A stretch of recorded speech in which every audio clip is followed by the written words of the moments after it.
I was told that carrying a balance on your credit card could help improve your credit score.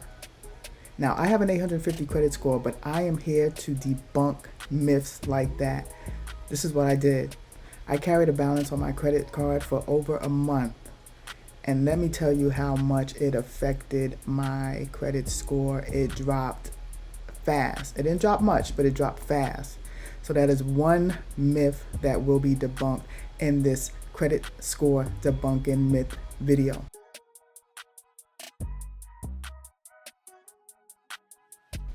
Hi, my name is Imani and I am the Healthy Finance Coach, and I am here to teach you how to financially educate yourself so that you can live the financial successful life that you've always wanted. And one of the best ways to do that is by having a great credit score.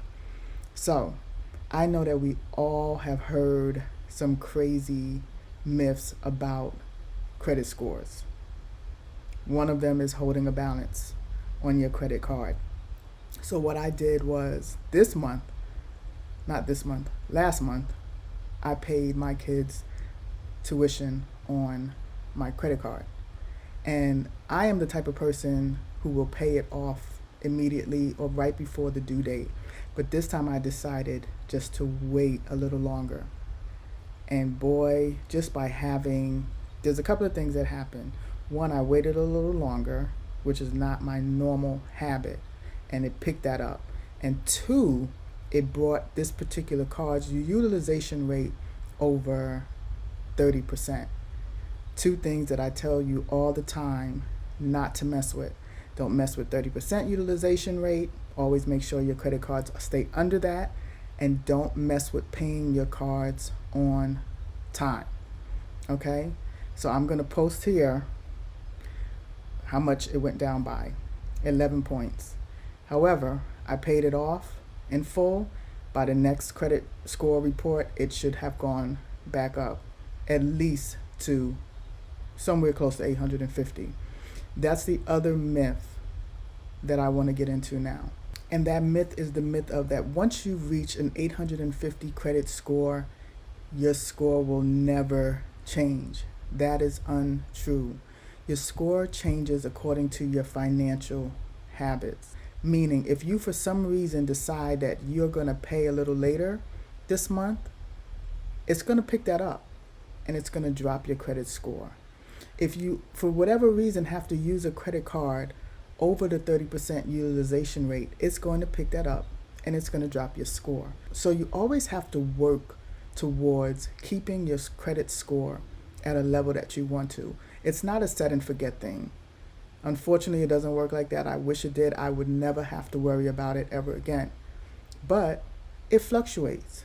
It goes up and it goes down as you use your cards, as you open up loans, as they check for credit. It's going to go up and down.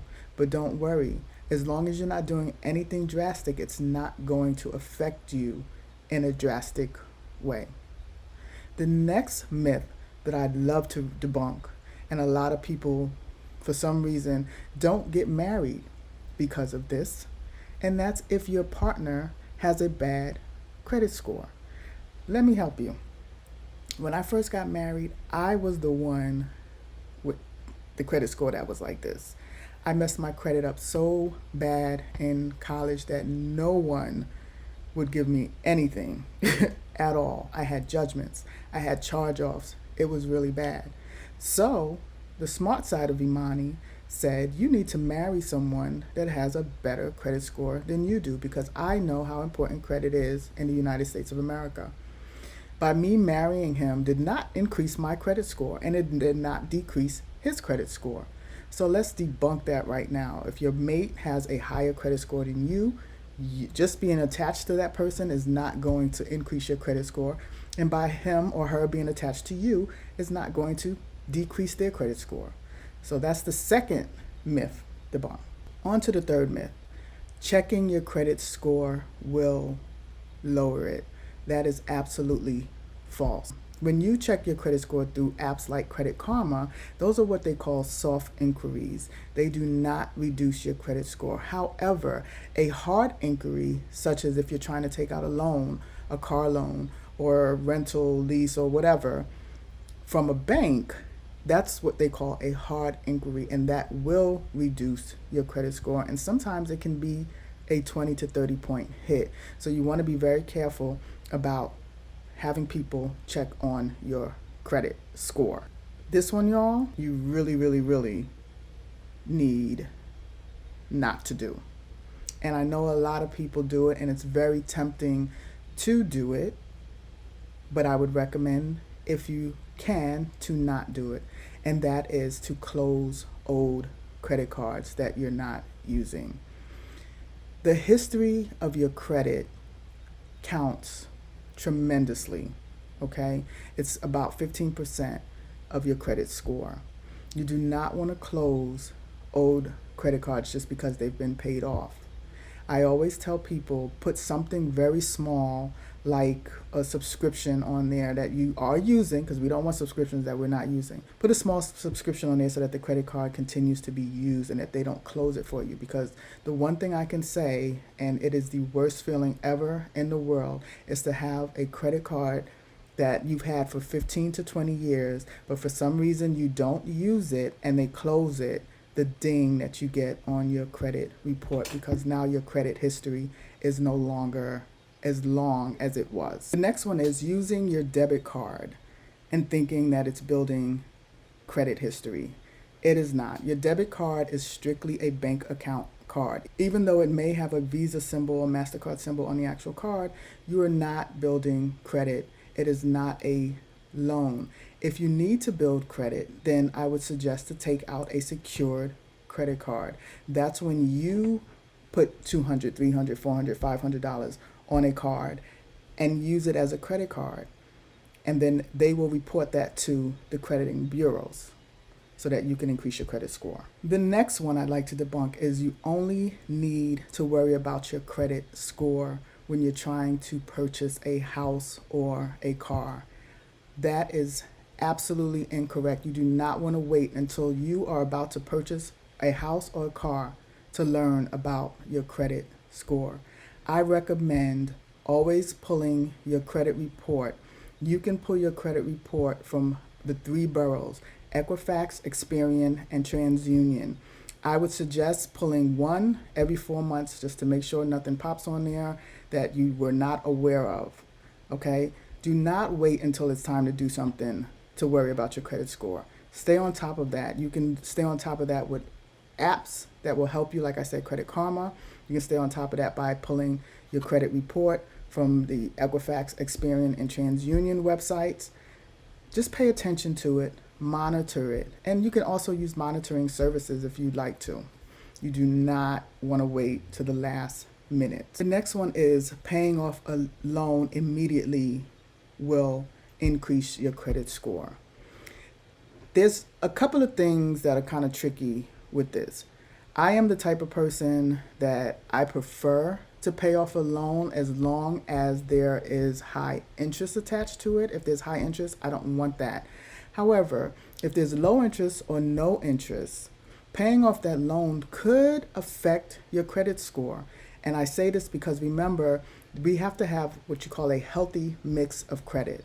And a healthy mix of credit includes revolving loans, which are your credit cards, and installment loans, which are like your car loans, and maybe like a bank loan or something like that, that once you pay it off, it's done. So you want to be very mindful. But if you're like me, I am the type, I do not like debt, so I will pay it off. But there's strategy to this. So you want to make sure that you have a strategy so that if you do, it doesn't affect your credit as much as, you would like. Like I said, having an 850 perfect credit score, it's always ever changing. It really depends on what you're doing each month. Another myth is checking your credit score on apps like Credit Karma gives you the wrong score. That's not what it's technically doing. It's not giving you the wrong score. It's just pulling from a different scoring place.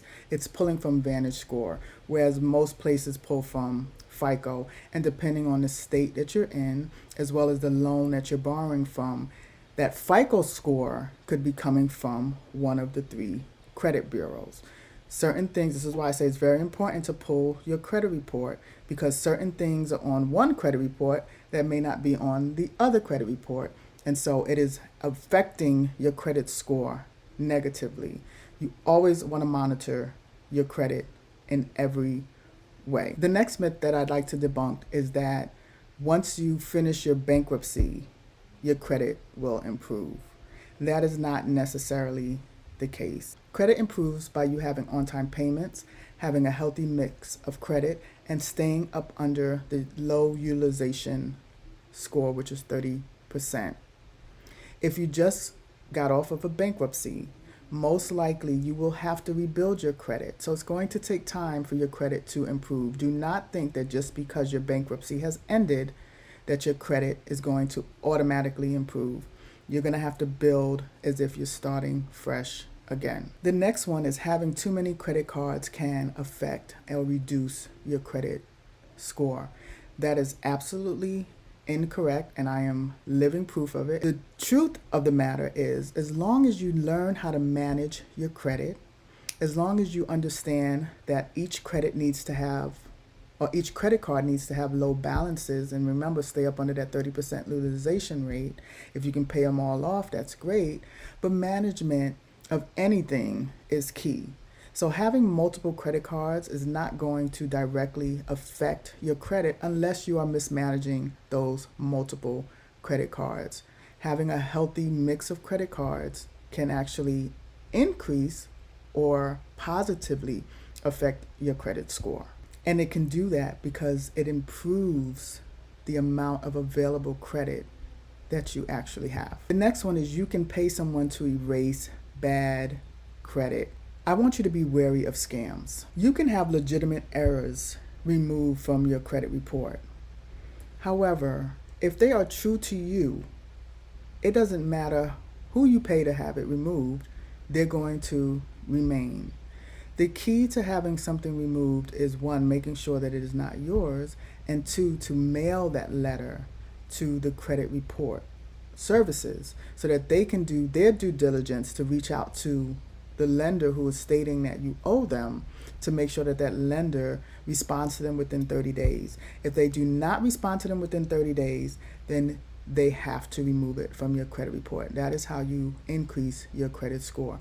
But if it truly does belong to you, most likely it's going to remain. So be very careful of who you pay to have adverse credit information removed from your credit report. The last one that I want to discuss is the fact that if your credit drops significantly, let's say it drops by 100 points, that you are in financial ruin.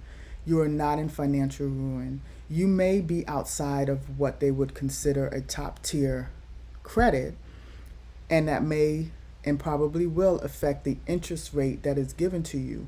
But it doesn't mean that you can't increase that score again. It doesn't mean that you won't be able to get the things that you need. It's just you're going to have to pay a little bit more money on it until you can increase your credit again.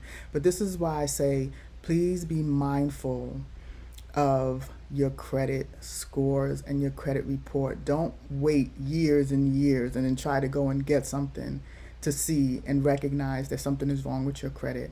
Okay? Always monitor, monitor, monitor. Okay? So I hope that this helps.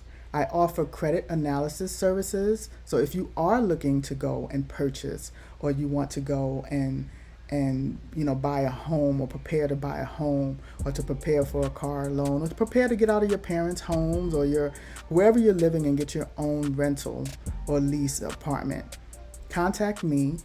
The information is below. The Money Reset Hub is the place to be if you want to learn everything and anything credit, savings, debt relief, investments, financial freedom. That's where you want to be. I hope this video helped you. Once again, thank you. And until the next time, comment below what else you would like to know about credit. Because I know a lot about credit, and I'm willing to help you learn as much as you need to know because I want you to feel secure in this financial life and in these financial streets. Till next time, take care.